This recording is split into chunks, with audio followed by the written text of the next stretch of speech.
Hi అందరికీ. పల్లెటూరులో ఉండే నేను కొడుకుని కోడల్ని చూడ్డానికి పట్నం వచ్చి 4 రోజులైంది.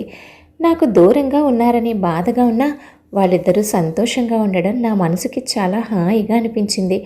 మా వారు ఊర్లో మాకున్న పొలాలు చూసుకుంటూ ధాన్యం మిల్లు నడిపించేవారు. మాకు 2 పిల్లలు, కూతురు నిహారిక, కొడుకు అర్జున్. భర్త పిల్లల్ని చూసుకుంటూ నేను ఇంట్లోనే కాలం గడిపేదాన్ని. పిల్లలిద్దరినీ ఉన్నంతలో బాగా చదివించాం. అమ్మాయికి బీటెక్ పూర్తి కాగానే మంచి సింగపూర్ సంబంధం చూసి ఘనంగా పెళ్లి జరిపించాం. కూతురు అల్లుడు ఇద్దరూ అక్కడే ఉద్యోగాలు చేసుకుంటూ బిజీగా జీవితాన్ని గడిపేస్తున్నారు. 2 ఏళ్ల క్రితం మా అబ్బాయి అర్జున్కి కూడా ఒక మంచి సంబంధం చూసి పెళ్లి జరిపించాం. ఎంటెక్ పూర్తి చేసి బెంగళూరులోని ఒక మంచి కంపెనీలో వర్క్ చేస్తున్నాడు మా వాడు. మా అదృష్టం కొద్దీ మాకు దొరికిన వియ్యాల వారు, మా ఇంటికి వచ్చిన అల్లుడు కోడలు అందరూ మంచివాళ్లే. దాంతో మాతో చాలా తొందరగా కలిసిపోయారు. పిల్లలు మాకు దూరంగా ఉన్నా వాళ్ళు సంతోషంగా ఉన్నారనే దాంతో నేను ఆయన ఊర్లోనే రోజులు గడిపేవాళ్ళం. అంతా బాగానే ఉంది. ఇక మీదట వచ్చే మనవులతో హాయిగా కాలక్షేపం చేద్దాం అనుకునే టైంలో ఊహించని సంఘటన మా జీవితాలని అతలాకుతలం చేసింది. అకస్మాత్తుగా ఆయన గుండెపోటుతో మా అందరికీ దూరమై అప్పుడే సంవత్సరం గడిచింది. ఆయన పోయిన తర్వాత పిల్లలు మాతో ఉందుగానే రమ్మన్నా ఆ ఊర్లో, ఆ ఇంట్లో ఆయనతో ఉన్న జ్ఞాపకాలు నెమరు వేసుకుంటూ కాలం గడిపేస్తున్నాను. బెంగళూరులో ఉంటున్న అర్జున్కి 1 రోజుల క్రితమే హైదరాబాద్ ట్రాన్స్ఫర్ అవడంతో ఇక్కడికి వచ్చారు. పిల్లల్ని చూడాలనిపించి 4 రోజులు ఉండి వెళదామని వచ్చాను.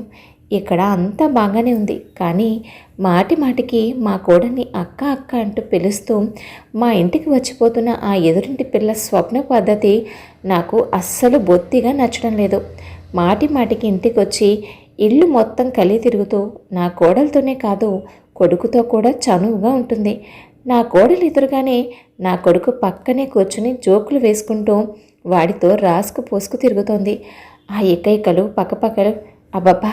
ఆ పిల్ల వరుస చూస్తుంటే నా ఒళ్ళంతా తేళ్లు జెర్లు పాకుతున్నంత కంపరంగా ఉంటుంది.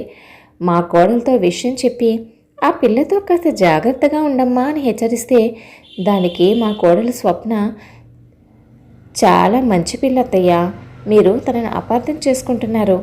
ఇంట్లో అన్ని పనుల్లోనూ నాకు చాలా సహాయంగా ఉంటుంది. మీరే చూస్తున్నారుగా, బయట నుంచి ఏ వస్తువు కావాలన్నా చిటికెలో తెచ్చిపెడుతుంది. మీ అబ్బాయి ఉదయం వెళ్ళి సాయంత్రం ఎప్పటికో ఇంటికొస్తారు. అంతవరకు ఇంట్లో ఒంటరిగా ఉండే నాకు తనే తోడుగా కాలక్షేపంగా ఉంటుందంటూ ఆ పిల్లను తెగ మెచ్చేసుకుంది. మా కోడలు ఈ ఉదయం నేను అదిరిపడే ఇంకో సంఘటన జరిగింది. ఆ పిల్ల స్వప్న బండి మీద ఉన్న చెట్టంత కుర్రాడిని కాలర్ పట్టుకుని కిందకి దింపి వాడి చెంపలు తెగ వాయించేసి వాడిని ఒక ఆట ఆడేసుకుంది. వాడిని అలా కొట్టేసావే, కారణం ఏమిటని అడిగితే పిల్లలతో ఆడుతున్న ఆ పిల్లని చూసి వాడు పిల్లలతో ఏం ఆడతావు, నాతో ఆడదు కానీ అన్నాడట. వాడు అన్నాడంటే అనడా మరి, ఈ పిల్ల పద్ధతి అలాగే ఉంటుంది మరి. ఏమోనమ్మా, ఇంత చోద్యం నేనెక్కడా చూడలేదు. మా కాలంలో ఆడపిల్లలు ఎలా ఉండేవారు. ఈ రౌడీ పిల్ల ఏంటో, దీని సంగతి ఏంటో. ఈ 2 రోజుల్లో ఆ పిల్ల గురించి నేను తెలుసుకున్నది ఏంటంటే ఆ పిల్ల చిన్నతనంలోనే తల్లిపోయిందట. ఆ అమ్మాయికి ఒక అక్క. తల్లి పోయిన తర్వాత అక్క చెల్లెలు ఇద్దరూ ఒకరికొకరు తోడుగా పెరిగారంట. 2 ఏళ్ల క్రితం అక్క పెళ్లి చేసుకుని వెళ్ళిపోయిందట. పెద్ద కూతురు పెళ్లికి చేసిన అప్పులు తీర్చడానికి ఆ తండ్రి పనిలో మునిగి తేలుతూ ఉంటే ఈ పిల్లేమో ఇలా మాలాంటి వాళ్ళ ఇళ్ల మీద పడి బ్రతికేస్తుంది.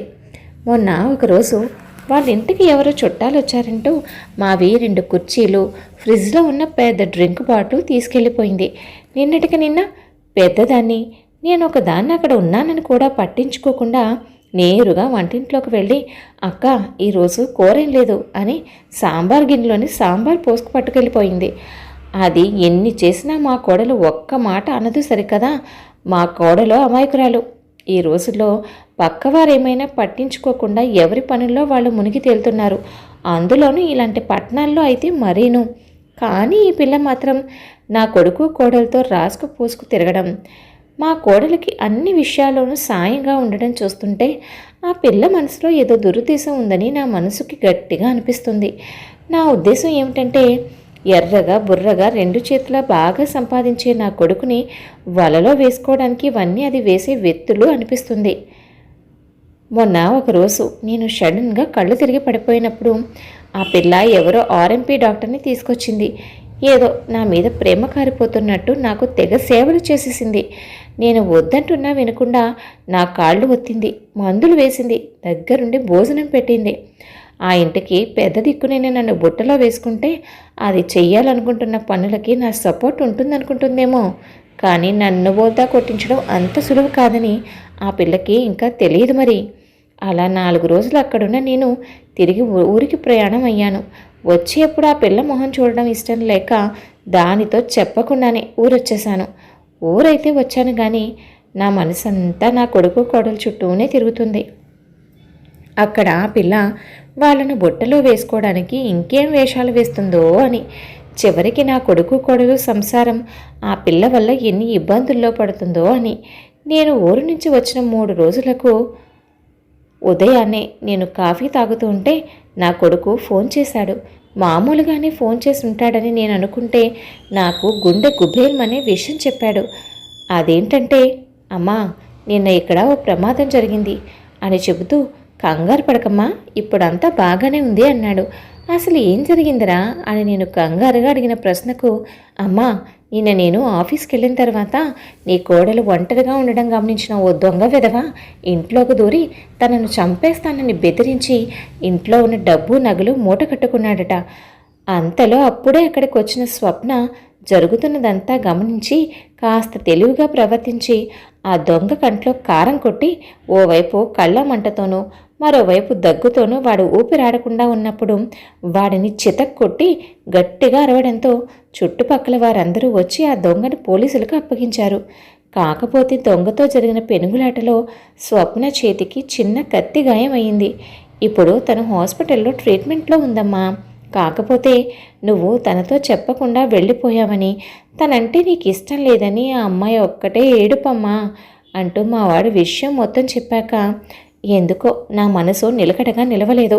నేను మళ్ళీ వాళ్ళ దగ్గరికి బయలుదేరాను. అక్కడికి వెళ్ళేసరికి మా వాడు నన్ను హాస్పిటల్కి తీసుకువెళ్ళాడు. నన్ను చూడగానే ఆ స్వప్న నన్ను పట్టుకొని ఒకటే ఏడుపు. అలా ఏడుస్తూనే, అమ్మా నేను మీకు నచ్చలేదా, అందుకేనా నాతో చెప్పకుండా వెళ్ళిపోయారు అంది. అమ్మా చిన్నప్పటి నుంచి నేను మా అక్క ఎంతో కలిసిమెలిసి ఒకటిగా పెరిగాం. మా అక్కకు పెళ్ళై వెళ్ళిన తర్వాత ఒంటరితనంతో బాధపడుతున్న నాకు మీ కోడలు పరిచయం అయ్యింది. తనతో ఉంటే మా అక్కతో ఉన్నట్టే అనిపించేదమ్మా. అందుకే మాటి మాటికి అక్క అక్క అంటూ మీ ఇంటి చుట్టూ తిరిగేదాన్ని. నేను అలా ప్రవర్తించడం మీకు ఏవైనా తప్పుగా అనిపిస్తే నన్ను క్షమించండి అంటూ ఆ పిల్ల ఒక్కటే ఏడుపు. ఆ క్షణం ఆ పిల్ల అలా ఏడుస్తుంటే నాకు కన్నీరాగలేదు. ఆ పిల్ల బాధను చూసి కరిగిపోయాను.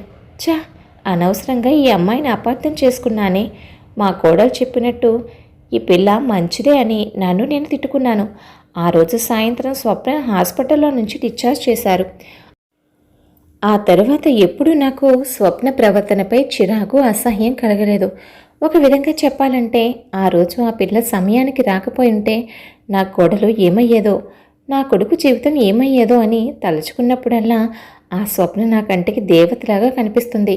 తర్వాత 2 రోజులుండి స్వప్నతో చెప్పి ఆ పిల్ల నా కోడలికి తోడుగా ఉందనే ధీమాతో నేను హాయిగా ఊరు బయలుదేరాను. కథ విన్నారు కదండి. కథపై మీ అభిప్రాయాన్ని తప్పకుండా కామెంట్ చేయండి.